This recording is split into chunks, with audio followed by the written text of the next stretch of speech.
අපි වෙමු සීලක බොදු දරුවෝ. තෙරුවන් සරණයි දරුවනි. අපි DP Education දහම් පාසලත් එක්ක එකතු වෙලා ඉන්නේ.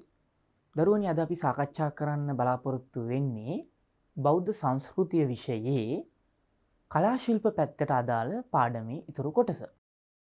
අපේ දරුවෝ කලින් පාඩමේදී අපිත් එක්ක සාකච්ඡා කළා ලංකාවේ චිත්‍ර කලාව සම්බන්ධ. අපේ දරුවන්ට මතක ඇති. චිත්‍ර කලාව කියලා කියන විෂය කලාත්මකව යමක් හැඟීමක් ප්‍රතිනිර්වාණය කරලා පෙන්වන්න පුළුවන් දෘශ්‍ය ගෝචර මාධ්‍යයක්. බුදුදහම ව්‍යාප්ත වීම සඳහා චිත්‍ර කලාව ලෝකයේ බොහෝ රටවල් වල දරුවනි පාවිච්චි කරලා තියෙනවා. අපේ දරුවෝ ඒ ගැන ඉගෙනගෙන ඇති. අපේ දරුවන්ට බෞද්ධ සංස්කෘතිය විෂයේ තව පාඩම් මාලාවක් තිබෙනවා. අපේ දරුවන්ට ඒ ශ්‍රවණය කරන්නත් පුළුවන්. ලෝක බෞද්ධ සංස්කෘතිය විෂයට අදාළව. එහිදී දරුවනේ ඔබට ඉගෙන ගන්න ලැබෙනවා මහායාන බුදුදහම ව්‍යාප්ත වූ චීනය, ජපානය, කොරියාව වගේ රටවල් වල කොහොමද චිත්‍ර කලාව මහායාන බුදුදහමේ ව්‍යාප්තියට බලපෑවේ කියන එක සම්බන්ධව.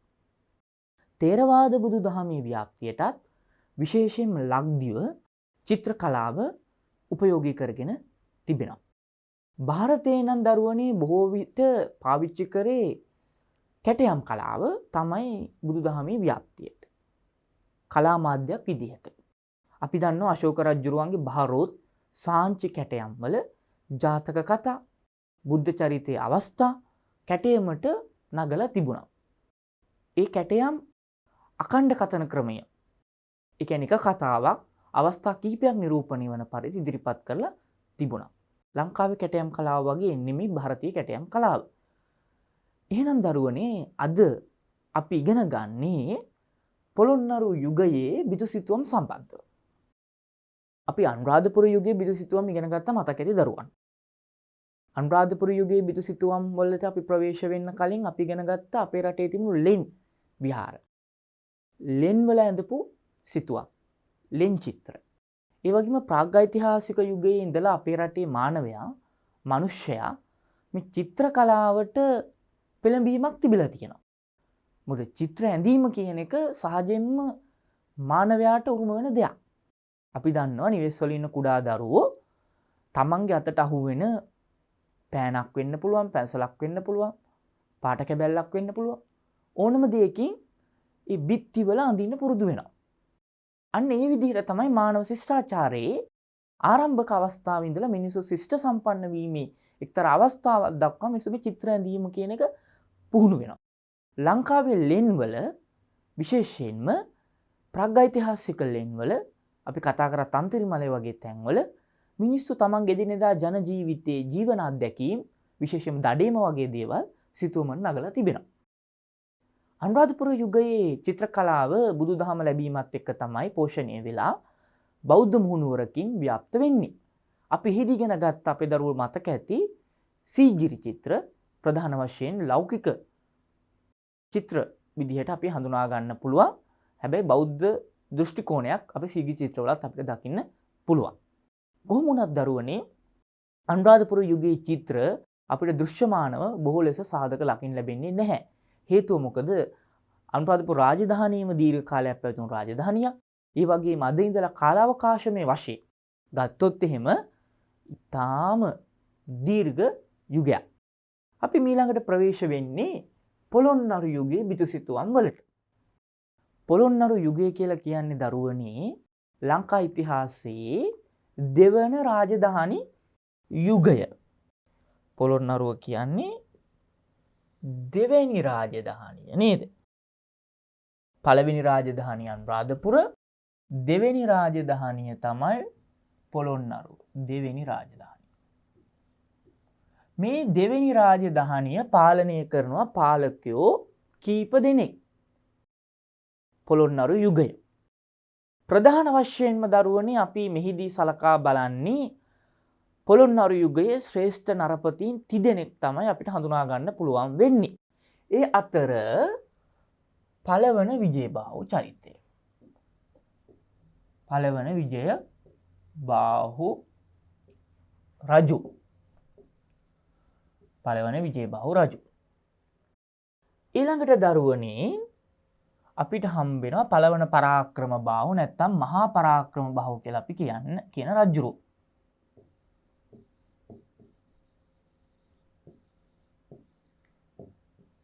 මහා පරාක්‍රම බාහු රජු. මොහු තමයි පොළොන්නරුවේ ශ්‍රේෂ්ඨතම පාලකයා. ලංකා ඉතිහාසයේත් ආර්ථික ආගමික වශයෙන් විශාල සේවයක් සිද්ධ කරන පාලකයා. ඊළඟට දරුවනේ අපිට හම්බෙන්නේ නිශ්ශංක මල්ල.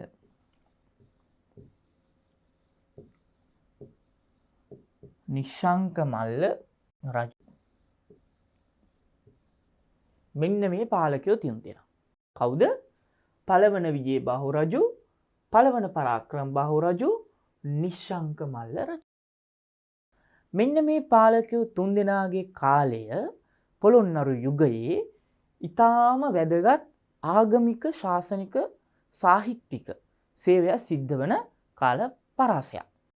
පොළොන්නරු යුගය බිහි වෙන්නේ අනුරාධපුර යුගයේ බිඳ වැටීමෙන් පස්සේ.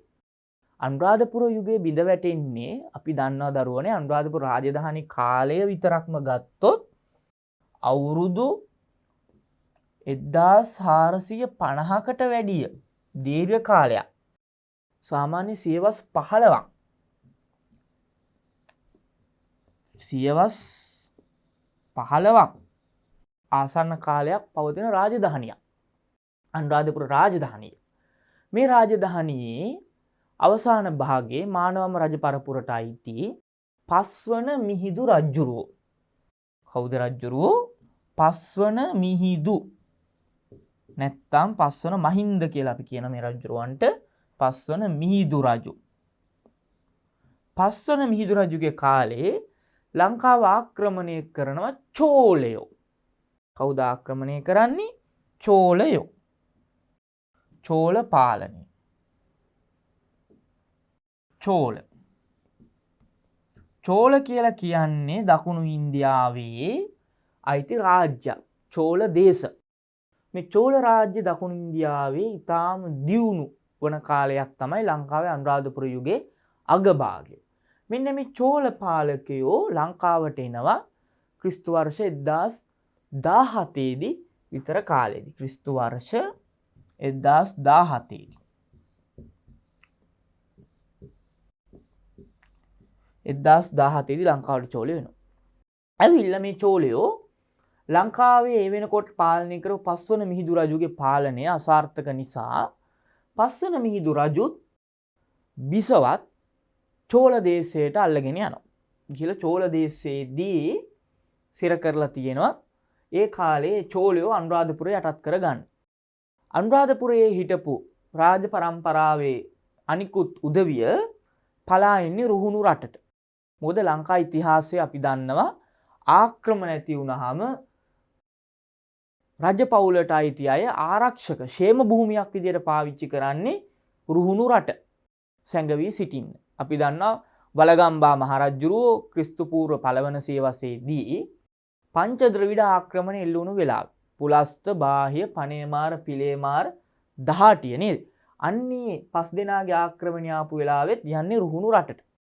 මෙන්න මේ විදිහට රුහුණු රටේ සැඟවිලා ඉන්න කාලෙදී ක්‍රිස්තු වර්ෂ 1017 නේ අල්ලගෙන යන්නේ ඉන්දියාවට.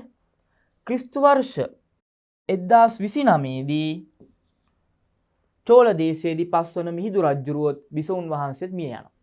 අන්න එතනින් පස්සේ ලංකා ඉතිහාසයේ පාලනය සම්පූර්ණයෙන්ම අයත් වෙන්නේ චෝලයන්ට. චෝලයෝ අවුරුදු 70ක් වගේ දීර්ඝ කාලයක් ලංකාව පාලනය කරනවා. විශේෂයෙන්ම මේ රුහුණට පලා ගියපු සිංහල කුමාරවරුගෙන් ආරක්ෂා වීම සහ ඔවුන් නැවත රාජ්‍යත්වයට පත්වීම වළක්වන්න චෝලයෝ මොකද කරන්නේ? පොළොන්නරුව පාලන මධ්‍යස්ථානයේ බවට පත් කරගන්න. මොකද අනුරාධපුරයට වඩා පොළොන්නරුව රුහුණු රටට සමීපයි. ඒ වගේම රුහුණු රට සහ පිහිටි රට වෙන් කරපු මායිම උනේ මහවැලි ගඟ නේද? ඒතර මේ මහවැලි ගඟ ආසන්නයේ තමයි මේ දේශ සීමාව ආසන්නයේ තමයි තිබුණේ පොළොන්නරුව. ඒ පොළොන්නරුව ජනනාථපුරම් මුම්මඩි චෝල මණ්ඩලම් විදිහට නම් කරගෙන ඒ ප්‍රදේශයේ බලකොටුවක් ඉදි කරගෙන පාලනය කරනවා. මෙන්න මේ කාලෙදි තමයි සම්බුද්ධ ශාසනයට විශාල බරපතල හානි සිද්ධ වෙන්නේ. මේ චෝලයෝ අවුරුදු 70ක් නේ. එසේ මෙසේ කාලයක් නෙමෙයි. අවුරුද්දක් දෙකක් තුනක් නෙමෙයිනේ. වසර 70ක් කියලා කියන්නේ දීර්ඝ කාලයක්. ඒතර මෙන්න මේ දීර්ඝ කාලය තුල චෝල පාලනය හමුවේ සම්බුද්ධ ශාසනයේ පරිහානියට යනවා. අපේ තිබුණු කලා ශිල්ප බිඳ වැටෙනවා. සාහිත්‍ය නිර්මාණ බිහි වෙන්නේ නැහැ. රට අස්ථාවර වුණාම ආර්ථික වශයෙන් බිඳ වැටෙනවා. චෝලයන් විසින් අපේ ඉදි කරලා තිබුණු වාරි පද්ධතිය ප්‍රතිසංස්කරණය කිරීම සිද්ධ වෙන්නේ. මොකද අවුරුදු 70ක් කියන්නේ දීර්ඝ කාලයක්. ඒ කාලය තුල මේ වාරි තාක්ෂණය නැවත පුනර්දීපනය කරන්න ඕන, නැවත අලුතෙන් නිර්මාණ කරන්න ඕන, තියෙන වාරි කර්මාන්ත ප්‍රතිසංස්කරණය කරන්න ඕන. මේ කාර්යයන් සිද්ධ වුණේ නැහැ. මෙන්න මේ හේතුව නිසා රටේ ආගමික පැත්ත විතරක් නෙමෙයි ආර්ථික පැත්තත් බිඳ වැටෙන්න පටන් ගන්නවා. මේ තත්ත්වෙන් රට මුදවාගෙන නැවත දේශීය පාලනයකට රට ගෙන යන්න මූලිකත්වය ගන්නේ රුහුණෙන් එන කිත්ති කියන කුමාරයා. මහාවංශේ මෙයාට කියන්නේ කීර්ති කියලා නේද? කීර්ති නැත්තම් කිත්ති, පාලියෙන් කිත්ති. කිත්ති කුමාරයා. එයා අපිට ඊටාම වැදගත් අපේ ඉතිහාසයේ මේ කිත්ති කුමාරයාගේ ආගමනය. මෙයා ඉන්නේ රුහුණු රටේ. කිත්ති. කිත්ති කියන්නේ පාලියෙන්. සංස්කෘතයෙන් මේක කියන්නේ කීර්ති. කීර්ති. මෙන්න මේ කීර්ති කුමාරයා නැත්තම් කිත්ති කුමාරයා රුහුණේ ඉඳලා සේනා සංවිධානය කරලා ඔහු අවස්ථා දෙකකදී පළවෙනි අවස්ථාව ඔහුගේ ව්‍යර්ථ වෙනවා. ඊවස වාකිරිගලට ඔහු පසු බහිනවා. බහැලා නැවත රුහුණේ මහානාග කුල කියන වලවේගඟ ආසන්නයේ තියෙන මේ ස්ථානයේ ඉඳලා සේනා සංවිධානය කළා. දෙපැත්තකින් සේනා මෙහෙवला උපක්‍රමශීලීව චෝලයන්ගේ පාලනයෙන් ලංකාව මුදවා ගන්න. අන්න චෝලයන්ගේ පාලනයෙන් කිත්ති කුමාරයා මුදවා ගැනීමෙන් පස්සේ තමයි නැවත අපේ රටේ කලාව, සාහිත්‍ය ආදී ශාස්ත්‍ර නැවත උද්දීපනය වෙන්න, පුනරුද්දීපනය වෙන්න පටන් ගන්නෙ. එතකොට කිත්ති කියන කුමාරයා රජ වෙන්නේ පළවන විජේබාහු නමින්. මොහු තමයි පළවන විජේබාහු. කිත්ති කුමාරයා. පළවන විජේබාහු. පළවන විජේබාහු රජුරෝ පළවෙනිම රජ වෙන්නේ අනුරාධපුරයේ. ඔහු මේ මාස 3ක් වගේ කෙටි කාලයක් තමයි ඉන්නේ. ඔහු එයින් ඉවත් වෙලා ඊළඟට එනවා පොළොන්නරුවේ පාලන මධ්‍යස්ථානය ගොඩනගා ගන්න. අන්න ඒ විදිහට තමයි මේ පොළොන්නරු රාජධානිය ආරම්භ වෙන්නේ. මෙන්න මේ පොළොන්නරු රාජධානිය ආරම්භ වුණත් සම්බුද්ධ ශාසනය බිඳ වැටිලා තිබුණේ. කිත්ති කුමාරයාට සිද්ධ වුණේ බිඳ වැටලා තිබුණු විහෙර විහාර ප්‍රතිසංස්කරණය කරන්න. මහාවංශයේ තියෙනවා දරුවනේ මේ කීර්ති කුමාරයා අපේ බිඳ වැටිලා තිබුණු අනුරාධපුරයේ මහා තූපය වල් බිහි වෙලා තිබුණා. ශ්‍රී මා බෝධි ආශ්‍රිත ප්‍රදේශ වල් බිහි වෙලා තිබුණා. විශේෂයෙන්ම අභේගිරිය ජේතවනයේ වගේ මහා ස්තූප වල් බිහි වෙලා තිබුණා. මේ අටම ස්ථානයට අයිති තැන් නැවතේ වල් බිහි වෙච්ච තැන්වල කටුකොහල් අරවලා ඒ දේවල් නැවත ප්‍රතිසංස්කරණය කිරීමේ කාර්ය පැවරෙන්නේ කිත්ති කුමාරයාට. නැත්තම් පළවන විජේබාහු රජුට. පළවන විජේබාහු රජු මේ කාර්ය ඊටාම සාර්ථකව හොඳින් ඉෂ්ට සිද්ධ කළා. එතුමාගේ කාලය තුල. හැබැයි සම්බුද්ධ ශාසනය හොඳටම පරිහානියට ගිහිල්ලා තිබුණා. මොකද චිත්‍ර කලාව ආදී කලා ශිල්ප දියුණු වෙන්නේ පන්සල ආශ්‍රයෙන්, බෞද්ධ විහෙර විහාර ආශ්‍රයෙන්. අපේ කලාව සාහිත්‍ය ගත්තොත් අපේ රටේ පුරාතන යුගයේ කලාව සාහිත්‍ය පන්සලත් එක්ක තමයි බද්ධ වුණේ. මොකද භික්ෂුව ශාස්ත්‍රීය වශයෙන් පරිණත පුහුණුවක් තිබුණු චරිතයේ යුගයේ ගිහි පාර්ශවයක් හිටිය වගේම හැබැයි භික්ෂුව තමයි නායකත්වය දුන්නේ. පන්සල ආශ්‍රයෙන් තමයි චිත්‍ර කලාව, ඒත් එක්කම මූර්තිකරණය, කැටයම් කලාව, ඒත් එක්කම සාහිත්‍ය නිර්මාණ, පොතපත ලිවීම මේ සියල්ල සිද්ධ වුණේ. එතකොට මේ කාලේ සංඝයා පිරිහිලා තිබුණා. මොකද අවුරුදු 70ක දීර්ඝ රට අරාජික වීමත් එක්ක උපසම්පන්න භික්ෂූන් වහන්සේලා මේ රටේ හොයාගන්නවත් තිබුණේ නැහැ. ඒ උපසම්පදාව නැහැ කියලා කියන්නේ ශාසනය බිඳ වැටිලා හොඳට.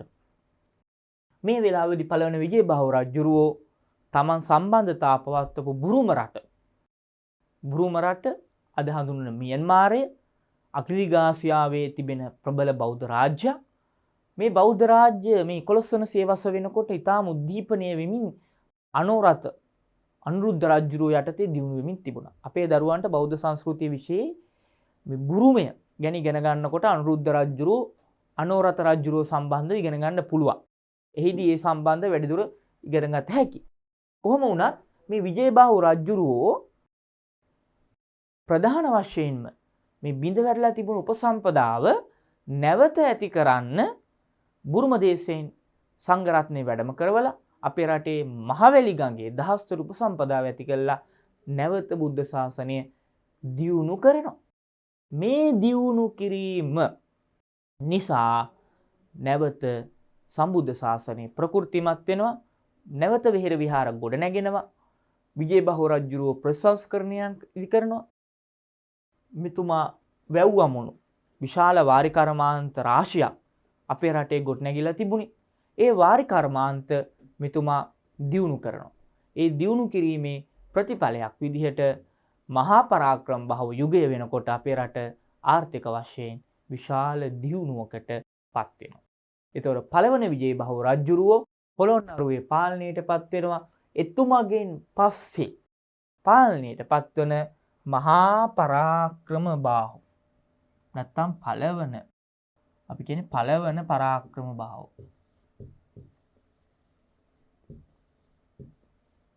පරාක්‍රම බාහු රජුරෝ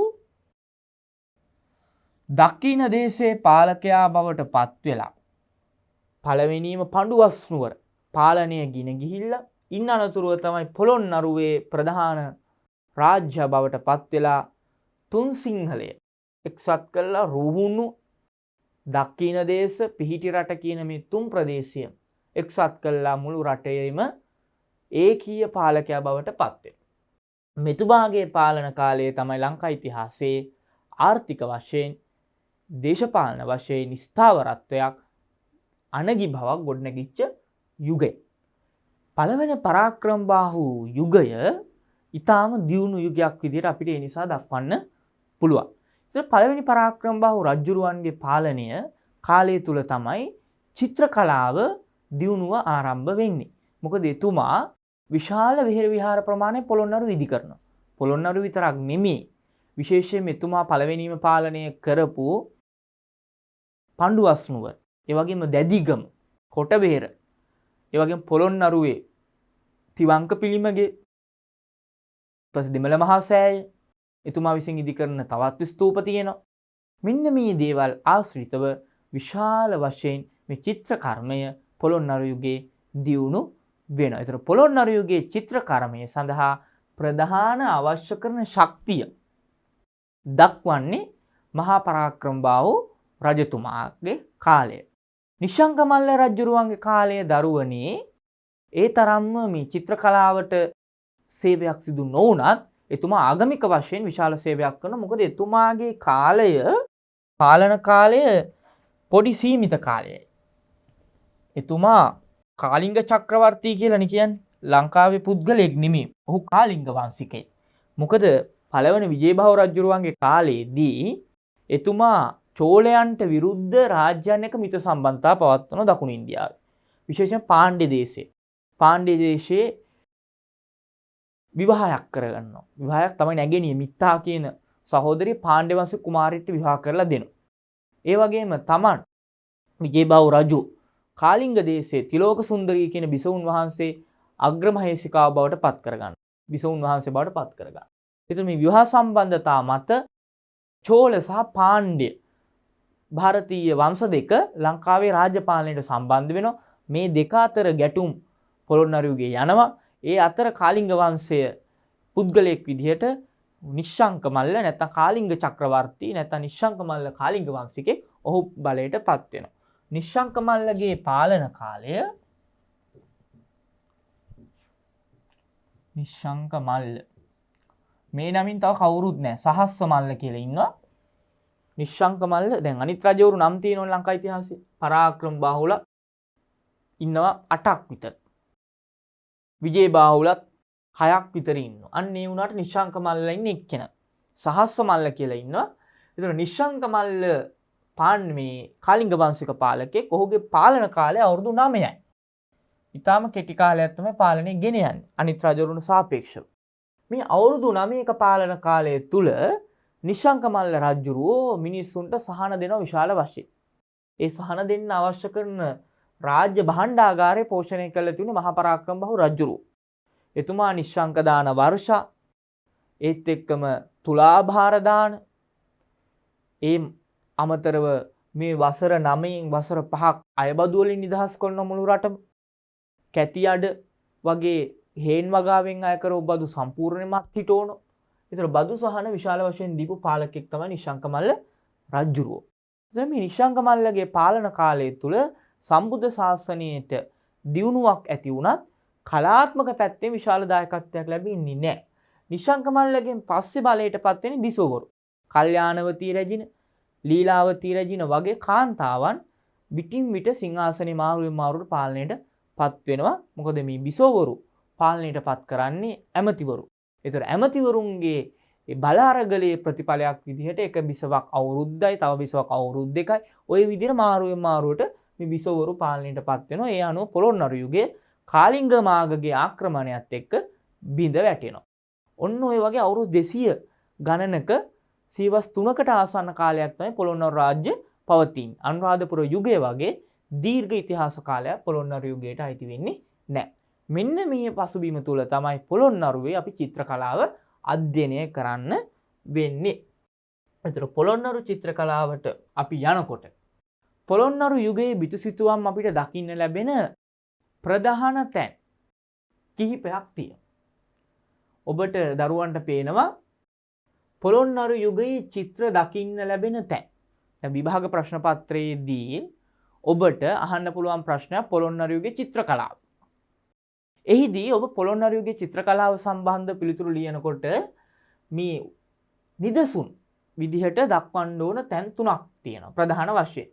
එකක් තිවංක පිළිමගය, අනිත් එක පොළොන්නරු ගල් විහාරය නැත්නම් අපි උත්තරාරාමය කියලා කියනවා. අනිත් එක මිහින්තලේ කණ්ඨක චේතිය කියන තැන්. තුන තමයි වැදගත් වෙන්නේ. තිවංක පිළිමගය, ගල් විහාරය, ඒත් එක්කම මිහින්තලේ කණ්ඨක චේතිය. දරුවනි මේ පොළොන්නරු යුගයේ චිත්‍ර කලාව ප්‍රධාන වශයෙන් විහාර ආශ්‍රිතව ගොඩනැගෙනවා. පිළිම ගෙවල්. දැන් අපේ රටේ පිළිම ගෙවල් සම්ප්‍රදාය ගත්තොත් ආකාර කීපයක් තියෙනවා. ගෙඩිගේ සම්ප්‍රදාය, ඒත් එක්කම ගල් ගුහා සම්ප්‍රදාය ආදී විදිහට. මේ අතරින් මේ ගෙඩිගේ සම්ප්‍රදාය පොළොන්නරු යුගයේදී පිළිම ගෙවල් වල අපිට දකින්න ලැබෙන තැන. තූපාරාම පිළිමගේ වගේ තැන්. ඒතර මේ බුද්ධ ප්‍රතිමාව ආශ්‍රිතව චිත්‍ර කර්මය සිද්ධ වෙලා තියෙනවා. පොළොන්නරුවේ චිත්‍ර දකින්න ලැබෙන ප්‍රධාන තැන්වල තිවංක පිළිමගේ තමයි වැදගත් නේද? ඒතර මේ පිළිමගේ තිවංක පිළිමගේ විශේෂත්වය වෙන්නේ මේ තිවංක කියලා කියන්නේ තී කියන්නේ තුන කියන එකේ වංක කියන්නේ නැවුණු කියන අදහස නේද? මෙහි බුද්ධ ප්‍රතිමාව ත්‍රිභංග බුද්ධ ප්‍රතිමාව. ත්‍රිභංග භංග කියන්නේ ස්ථාන තුනකින් නැවුණු කියන අදහස නේද? එතකොට මේ තිවංක පිළිමගේ ප්‍රතිමා ශිල්පය ගත්තොත් මෙය හිටි පිළිමයක් තියෙන විහාර ගෘහයක්. මෙහි අන්තරාලයක් තියෙනවා. ඒ කියන්නේ ඇතුලේ පිළිමේ තියෙන ගෘහය සහ එළියේ අන්තරාලය. මේ පිළිම ගෙවල් වල විශේෂත්වය තමයි මොකද රජවරු Hindu බිසෝවරු විවාහ කරගත්තු නිසා බිසෝවරුන්ට වඳින්න පුළුවන් වන විදිහට එළි මහන් අන්තරාලය තුල දිව්‍ය විමාන හැම ඉදි කරලා තිබිලා තියෙනවා. දිව්‍ය විමාන. ඒවා නෂ්ටාවශේෂ අදටත් අපිට දකින්න පුළුවන්කම ලැබෙනවා. මේ අනුව අපි අවබෝධ කරගන්න ඕන කාරණයක් තමයි මේ පොළොන්නරුවේ මේ තිවංක පිළිමගේ කියන ස්ථානයේ දකින්න ලැබෙන චිත්‍ර මොන වගේද කියන එක. විශේෂයෙන්ම දරුවනේ මේ චිත්‍රවල අපිට අද ඉතුරු වෙලා තියෙන්නේ ඉතාම ස්වල්ප ප්‍රමාණයක් මේ චිත්‍ර.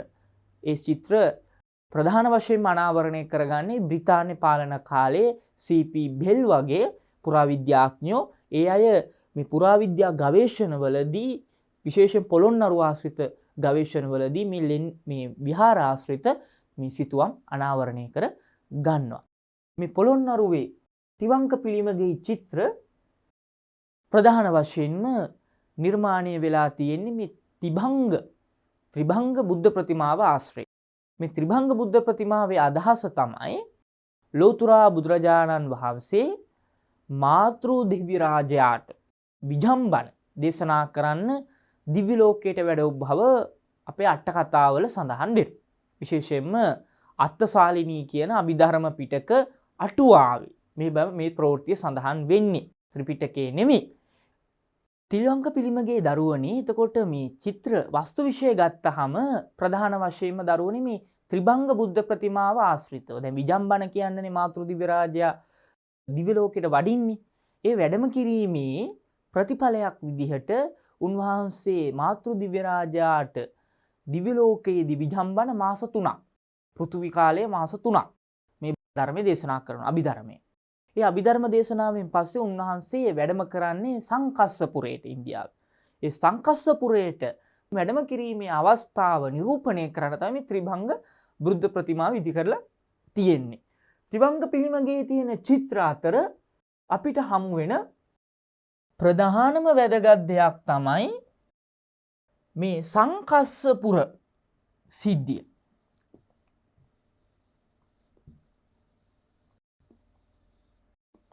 සංකස්සපුර සිද්ධිය. මොකද මේ සංකස්සපුරයට තමයි බුදුහාමුදුරුවෝ වඩින්නේ.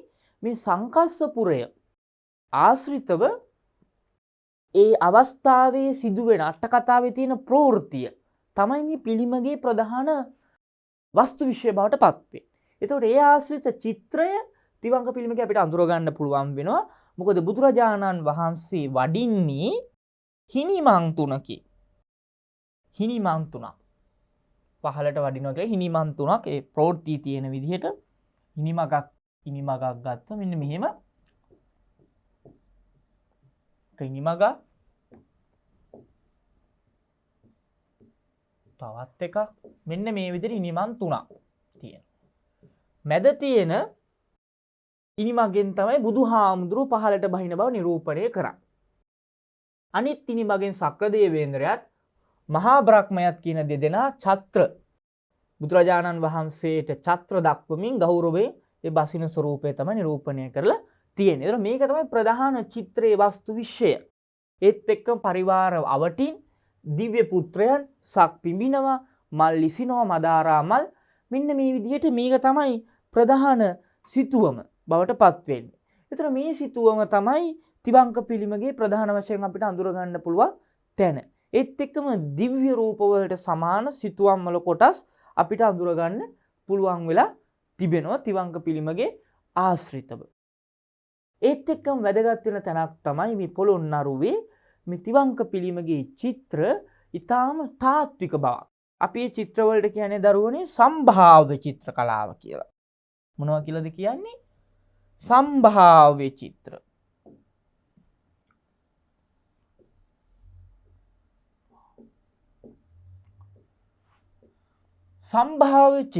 සම්භාව්‍ය චිත්‍ර කියලා කියන්නේ මේවා ඒ ස්වરૂපය මානව රූපී ස්වરૂපය එහෙම නැත්නම් තාත්වික භවින් යුක්ත නිසා මේවට අපි කියනවා සම්භාව්‍ය චිත්‍ර කියලා. ඒතර මේ සම්භාව්‍ය චිත්‍ර කලාව ඉදිරියට පවතින පොළොන්නරු යුගයේ තමයි ඒක ඉස්තාම ඉහළම අවස්ථාව නිරූපණය වෙන්නේ මේ සම්භාව්‍ය චිත්‍ර කලාව. එතකොට තිවංග පිළිමගේ චිත්‍ර අද අපිට ඉතුරුලා තියෙන කිහිපයයි. ඒ චිත්‍රත් ඊටාම රමණීය වර්ණ සංයෝජනයක් දකින්න ලැබෙනවා. විශේෂයෙන්ම ප්‍රධාන වර්ණ විදිහට රතු, කහ වගේ වර්ණ පාවිච්චි කරලා තියෙනවා. ඒත් එක්කම මේ වර්ණ සංයෝජනයෙන් ප්‍රධාන වර්ණ වලට අමතරව උපවර්ණ ගොඩනගාගෙන මේ චිත්‍ර ඇඳලා තියෙනවා.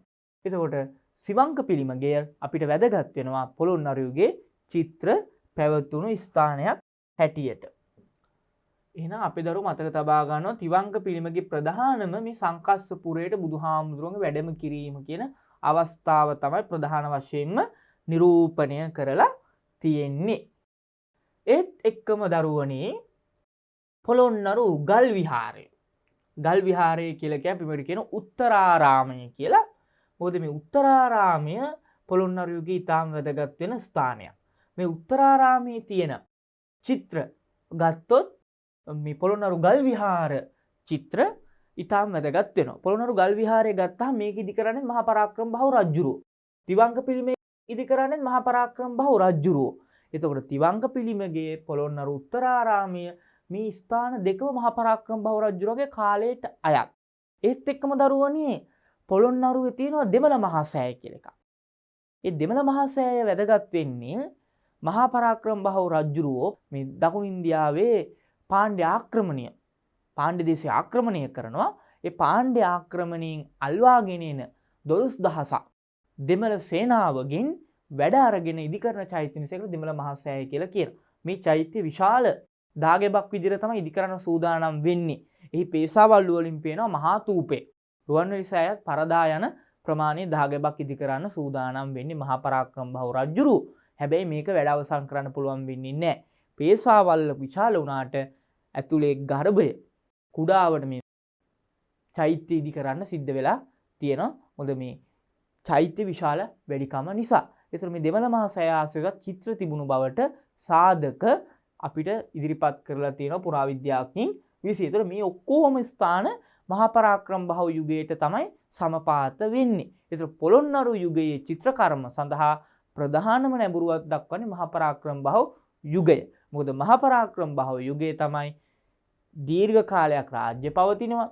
ඒත් එක්කම ආර්ථික වශයෙන් හොඳ දියුණුවක් තිබුණා. ඒ කාලේ අපි කිව්වේ පෙරදිග ධාන්‍යාගාරය කියලා. ආර්ථික වශයෙන් වීවගාව තාම හොඳ දියුණුවක් තිබුණා. ඒකට අවශ්‍ය කරන යටිදල පහසුකම් රජුරු හොඳින්ම සපයලා තිබුණා නේද? වාරි තාක්ෂණය ගත්තොත් මහවැව් 165ක් ඉදි කරනවා. කුඩාවැව් 2000 ගාණක්. ඇල මාර්ග 3000 ගාණක්. මහාවංශයේ මේ සංඛ්‍යාත් එක්කම තියෙනවා. ඒතකොට විශාල වාරි තාක්ෂණයක් ගොඩනගනවා. නේද? ඒතකොට වැව් තුනක් එකතු කරලා මහා පරාක්‍රම සමුද්‍රය ඉදි කරනවා. දක්ෂිණ දේශයේ බෑන සමුද්‍රය ඉදි කරනවා. ඒතකොට විශාල වශයෙන් ආර්ථික වශයෙන් ශක්තිය සපයන යුගයක තමයි මේ වගේ නිර්මාණ බිහි වුණේ. චිත්‍ර කලාව පැත්තෙන් ගත්තොත්. එතකොට දරුවනේ මේ ගල් විහාරය පොළොන්නරු උත්තරාරාමය කියලා අපි මේකට කියන්නේ. අපි දරුවෝ මතක තියාගන්න ඕන. ගල් විහාරය එහෙම නැත්නම් පොළොන්නරු උත්තරාරාමය. මේ උත්තරාරාමය ඊටාම වැදගත් ප්‍රතිමා ගෘහයක්. පිහිටි ගලේ ඉදි කරපු ප්‍රතිමා. හිටි පිළිමයක් තියෙනවා, සැතපෙන පිළිමයක් තියෙනවා, හිඳි පිළිම තියෙනවා. එතකොට ඉරියව් තුනේම ප්‍රතිමා එක තැනක දකින්න ලැබෙන අවස්ථාවක්. විශාල ප්‍රමාණයේ ප්‍රතිමා. සැතපෙන පිළිමේ විශාල ප්‍රමාණයේ ප්‍රතිමා. හිටි පිළිමයක් තියෙනවා. හිඳි පිළිම තියෙනවා. ඒ වගේ මේවා වෙනම කුටිවල තමයි මේ ප්‍රතිමා තිබිලා තියෙන පුරාවිද්‍යාව අනුව පේනකොට පේනවා. පුරාවිද්‍යා කැණීම් වලින් ඒක ඔප්පු කරලා තියෙනවා පුරාවිද්‍යාඥයින්.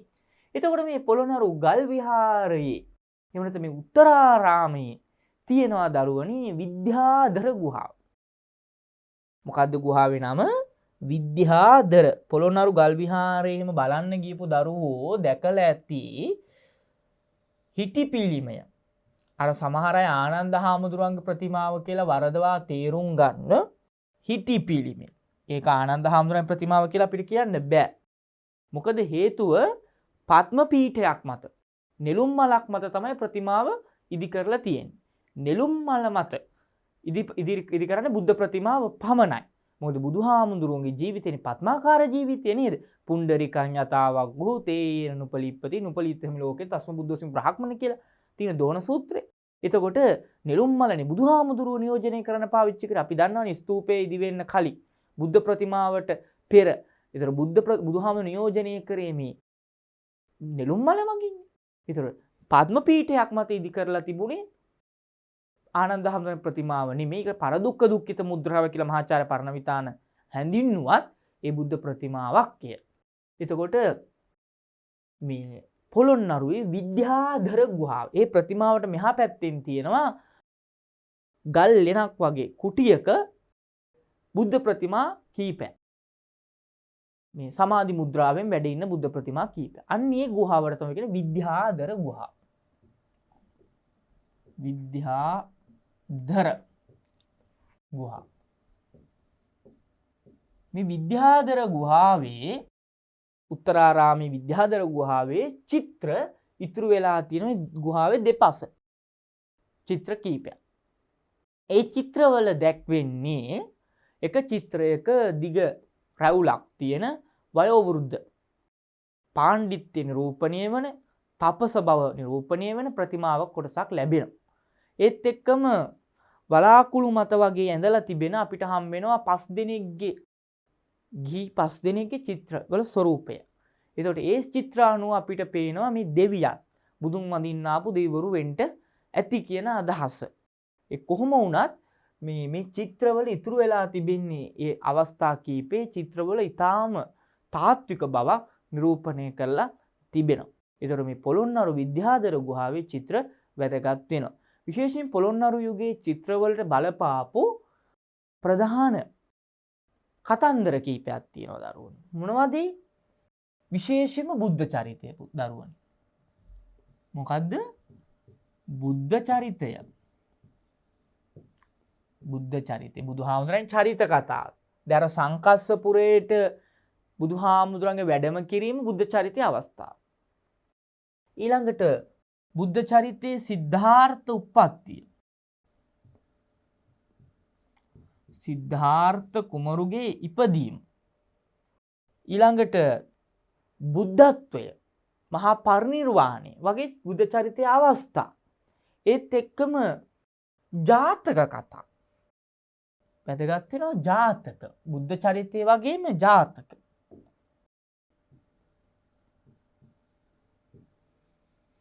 ජාතක පුවත්. ඒ කියන්නේ මේ යුගයේ ජාතක කතා හරි ප්‍රකටයිනේ. පොළොන්නරු යුගයේ අපේ දරුවෝ දන්නවා ජාතක සාහිත්‍යකුත් ගොඩනගෙනවනේ. නේද? ජාතක පද්‍යාවලිය පොළොන්නරු යුගයේ මුවදෙව්දාවත, සසදාවත. මුවදෙව්දාවත කියන්නේ මකාදේව ජාතකයේ මත පදනම් වෙලා ලියවෙනවා. සසදාවත සස ජාතකයේ මත පදනම් වෙලා ලියවෙනවා. කෞසිලුමින වගේ ග්‍රන්ථ. මෙන්න මේවා ලියවෙන යුගයක ඒ ජාතක කතා මිනිස්සු අතර ජනප්‍රිය වුණා. මේ ජාතක කතා වලින් බුදුදහම සම්ප්‍රේෂණය කරන්න. ජාතක කතාවල තිබුණේ පාරමිතානේ. දාන, සීල, නෙක්ඛම්ම වගේ පාරමිතා. මේ පාරමිතා කියන්නේ මිනිසුන් ගුණධර්මනේ. ඉතින් මේ ගුණධර්ම මිනිස්සු තුල ඇති කරන්න, ඒවා නිරූපණය කරන්න, ඒවා sannivedanaya කරන්න ප්‍රධාන වශයෙන්ම මේ ජාතක කතා චිත්‍රෙට නැගීම වැදගත් වුණා. අන්න ඒ අනුව තමයි ජාතක කතා චිත්‍රයට නගලා තියෙන්නේ. මෙන්න මේ චිත්‍රයට නැගීමේ ප්‍රතිඵලයක් විදිහට අපිට ගන්න පුළුවන් වෙනවා ප්‍රධාන වශයෙන්ම ජාතක කතා අතර ගත්තොත් වෙස්සන්තර ජාතකය.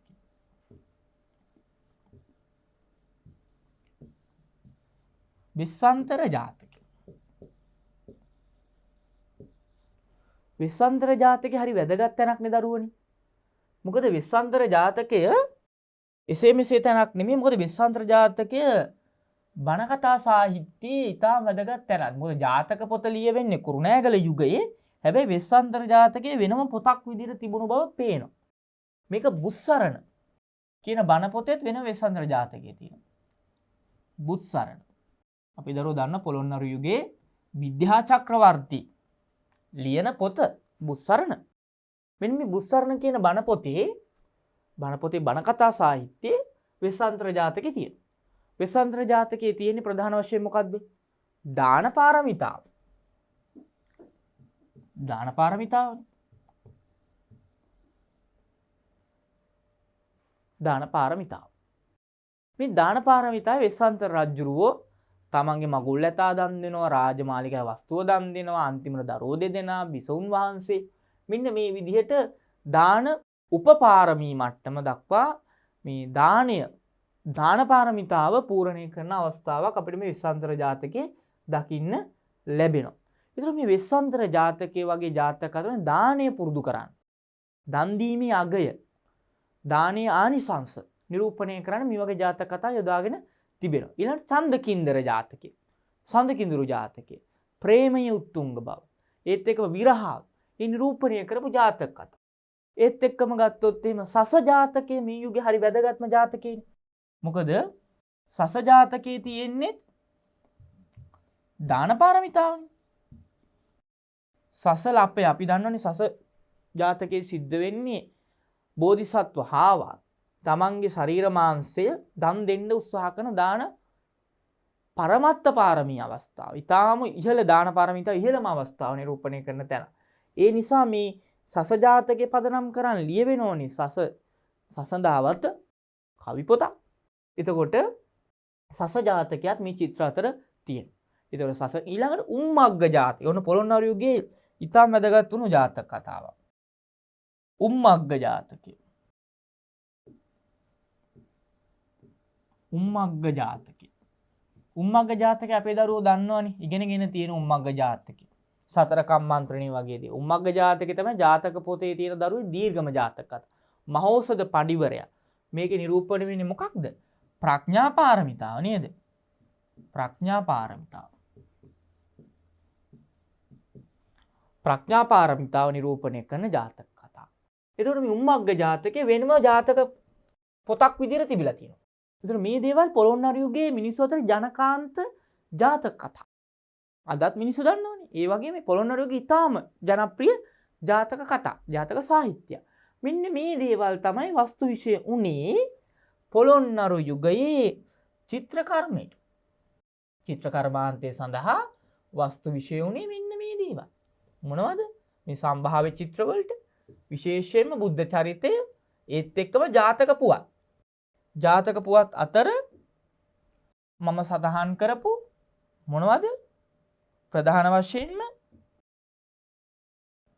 වෙස්සන්තර ජාතකය, සස ජාතකය, උම්මග්ග ජාතකය. මෙන්න මේ වගේ ජාතක කතා තමයි වස්තු විෂය උනේ. ඒතර පොළොන්නරුවේ මේ විද්‍යාධර ගුහාවේ චිත්‍ර, උත්තරාරාමී විද්‍යාධර ගුහාවේ චිත්‍ර. අන්න මේ දේවල් අපේ දරුවෝ විශේෂයෙන් මතක තබා ගන්න ඕන මේ පොළොන්නරු යුගයේ චිත්‍ර සම්බන්ධව සාකච්ඡා කරන කොට. ඊළඟට වැදගත් වෙන තැනක් තමයි අපිට පොළොන්නරුවේ යුගයේ චිත්‍ර වලට අපිට හම්බෙන තව තැනක් තමයි මිහින්තලේ කණ්ඨක චේතිය. ඔන්න වැදගත් වෙන තැන. මිහින්තලේ කණ්ඨක චෛත්‍ය. මේක අනුරාධපුර යුගයේ තමයි මිහින්තල කණ්ඨක චෛත්‍ය හදන්නේ. හැබැයි එහි චිත්‍ර අයිති වෙන පොළොන්නරු යුගයට. මොකද අනුරාධපුර යුගයේ සිද්ධාස්ථාන පොළොන්නරු යුගයේ දියුණු වෙනවා, ප්‍රසංස්කරණය කරනවා, අගා සිටවනවා. ඒ දේවල් සිද්ධ වෙනවනේ. ඒක මිහින්තල කණ්ඨක චෛත්‍ය අපිට හම්බ වෙනවා කැටයම් කලාපැත්තෙන් ගත්තත් කණ්ඨක චෛත්‍ය වාහල් කඩ. ඉතාලම වැදගත් වෙන්නේ මොකද? කණ්ඨක චෛත්‍ය වාහල් කඩ. වාහල් කඩ. තාම සම්භාව්‍ය ගණේ වහල් කඩක් තමයි කණ්ඨක චෛත්‍යයේ තියෙන වහල් කඩ. මේ වහල් කඩ ආශ්‍රිතව චිත්‍ර තිබුණු බවට සාධක ලැබෙනවා. ඒ අතර සත්ව රූප, හස්ති රූප වගේ දේවල් ඊටාම සම්භාව්‍ය මට්ටමට තාත්විකත්වයෙන් යුක්තව නිර්මාණය කරලා තියෙනවා. ඒතර මිහින්තල කණ්ඨක චෛත්‍ය චිත්‍ර අපිට වැදගත් වෙනවා. ඒතර මේ පොළොන්නරු යුගයේ චිත්‍ර සම්බන්ධව අපි සාකච්ඡා කරනකොට විශේෂයෙන් අපි මතක තබා ගත යුතු ස්ථාන තුනක් තියෙනවා. මොනවද? තිවංක පිළිමගය, ගල් විහාර උත්තරාරාමය, මිහින්තලේ කණ්ඨක චෛත්‍ය. ඔන්න ඔය තැන් තුන. ඊට අමතරව දරුවනේ අපි පෙර පාඩමේ දක්වපු මහියංගන තූප ගර්භ චිත්‍ර සමහර විද්වතුන් දක්වලා තියෙනවා. ඔබේ පෙළ පොතේ තියෙනවා. ඒක පොළොන්නරු යුගයට අයත් කරලා. හැබැයි සමහර පර්යේෂණ වලින් ඒක අනුරාධපුර යුගයට අයත් කරලා තියෙනවා. මේක යුග දෙක අතරම තුලනීය වෙනවා. විශේෂයෙන් මේ තිවංක පිළිමගේ තියෙන චිත්‍ර තවත් මතයක් තියෙනවා දරුවනේ. මොකද තිවංක පිළිමගේ ප්‍රසංස්කරණය කරනවා අපේ දඹදෙණියේ හිටපු විශිෂ්ට පාලකයෙක්. කවුද දඹදෙණියේ හිටපු විශිෂ්ටම පාලකයා? අපේ දරුවෝ දන්නවා. දඹදෙණියේ පාලනය කරනවානේ දෙවන පරාක්‍රම බාහු. කලිකාල සාහිත්‍ය සර්වඥ පණ්ඩිත කියලා අපි හරි කියන්නේ. දෙවන පරාක්‍රම බාහු.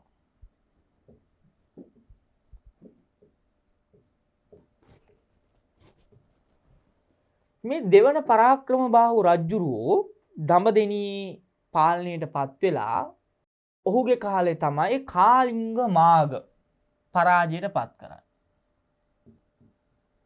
කාලිංග වංශික කාලිංග මාග. මාග කියන්නේ නම. කාලිංග කියන්නේ වංශය. මාග කාලිංග වංශික මාග කියන පාලකයා පොළොන්නරුව අල්ල ගන්නවා.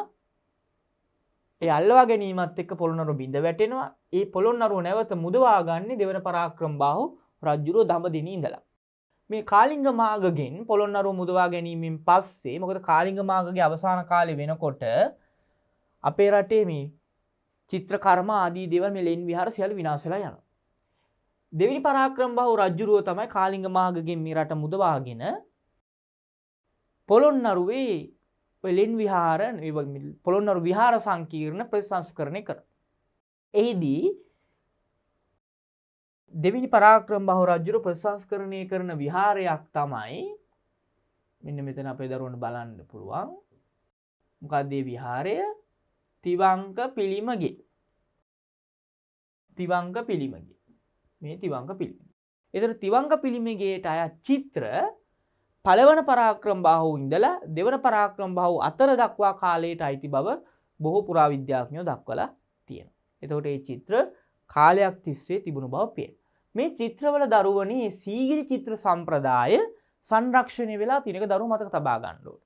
මොකද සීගිරි චිත්‍ර සම්ප්‍රදාය අඛණ්ඩව පැවතුණු බව මේ චිත්‍ර දිහා අධ්‍යයනය කරනකොට පේනවා. මේ සීගිරි චිත්‍ර කලාවේ සම්ප්‍රදාය අපි දිගටම පවත්වාගෙන ඇවිල්ලා තිබෙනවා. එතකොට ඒක ඉතාම වැදගත් අවස්ථාවක්. මොකද සීගිරි චිත්‍ර වලට අජන්තා චිත්‍ර බලපාන ඉන්දිය චිත්‍ර සම්ප්‍රදායත් අපේ රටේ තියෙන චිත්‍ර සම්ප්‍රදායත් අපේ ගැමියන්ගේ චිත්‍ර කලා සම්ප්‍රදායත් එකට මිශ්‍ර වෙලා තමයි මේ චිත්‍ර කලාව ගොඩනැගිලා තිබුණේ. මේ චිත්‍ර කලාව ලෝකයේ ඉහළම ගණයේ චිත්‍ර කලාවක් විදිහට තමයි ලංකාවේ චිත්‍ර කලාව සලකන්නේ. ඒක ලංකාවේ චිත්‍ර කලාවට බලපෑවේ බුදුදහම. බුදුදහම වස්තු විෂය කරගෙන තමයි ලංකාවේ චිත්‍ර කලාව ගොඩ නැගුණේ. ඒක ලංකා චිත්‍ර කලාව අපිට ඉතාම වැදගත් වෙනවා ඒ පැත්තේ. එතකොට දරුවනේ මෙන්න මේ කාරණා ටික අපේ දරුවෝ හොඳට මතක තබා ගන්න ඕන වෙනවා. එතකොට පොළොන්නරු යුගයේ බිතුසිතුවම් අපිට දකින්න ලැබෙන ප්‍රධාන තැන් තුනක් තියෙනවා. තිවංක පිළිමගේ, ගල් විහාර උත්තරාරාමයේ, එහි තියෙන විද්‍යාධර ගුහාව, මිහින්තලේ කණ්ඨක චෛත්‍ය වාහල්කඩ චිත්‍ර, ඒත් එක්කම මහියංගන තූපේ වගේ තැන්වල ධාතු ගර්භ චිත්‍රات අපිට උදාහරණ විදියට දක්වන්න පුළුවන්. එතකොට දරුවනේ පොළොන්නරු යුගයේ චිත්‍ර ගත්තොත් ඒ චිත්‍ර කලාව අනුරාධපුර යුගයේ සීගිරි චිත්‍ර කලාවේ ආభాසයත් එහි නිපුණතාවයත් එක්ක තමයි ගොඩනැගිලා එන්නේ. එතකොට මේ චිත්‍ර කලාව හරහා අපේ රටේ බුදුදහම ජනතාවට sannivedanaya කර චිත්‍රවල ප්‍රධාන අරමුණ ජනතාවට sannivedanaya කිරීමනේ. අන්නේ ජනතාවට sannivedanaya කිරීම බුදුදහමේ විශේෂයෙන්ම බුද්ධ චරිතය sannivedanaya කිරීම, ඒත් එක්කම ජාතක කතාවල තියෙන මේ නිපුණතා sannivedanaya කිරීම. මෙන්න මේ කාරණා එක්ක අරන් බැලුවාම පොළොන්නරුවේ චිත්‍ර කලාව සීගිරි චිත්‍ර කලාවේ අඛණ්ඩ දිගුවක් විදියට අපිට දක්වන්න පුළුවන් වෙනවා.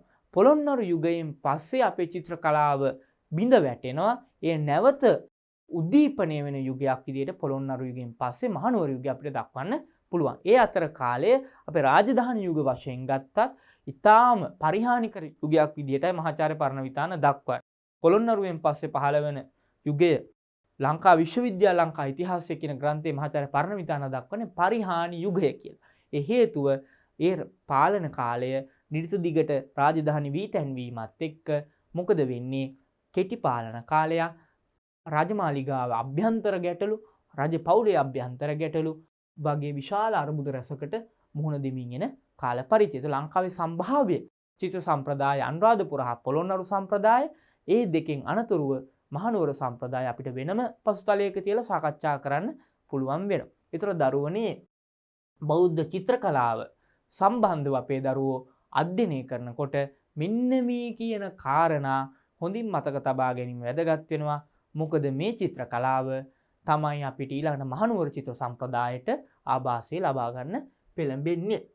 එහෙනම් දරුවනි මේ පොළොන්නරු චිත්‍ර සම්ප්‍රදායට බලපාපු වස්තු විෂයන් ජාතක කතා ගත්තොත් මොනවද කියන එක ඔබ මතක තබා ගන්න ඕන. වෙස්සන්තර ජාතකය, චන්දකින්දර ජාතකය, සස ජාතකය, උම්මග්ග ජාතකය වගේ චුල්ල ධනුද්ධර ජාතකය. මෙන්න මේ වගේ ජාතක කතා. ජනතාව අතර ජනප්‍රිය ජාතක කතා තමයි මේවට මූලාශ්‍ර උනේ.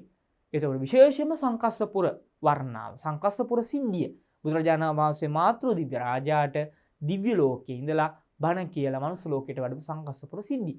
මෙන්න මේ කාරණා ඔබ මතක තබා ගන්න ඕන. එහෙනම් දරුවනේ අපි ඊළඟ පාඩම මහනුවරගේ චිත්‍ර කලාවත් එක්ක සම්බන්ධ වෙමු.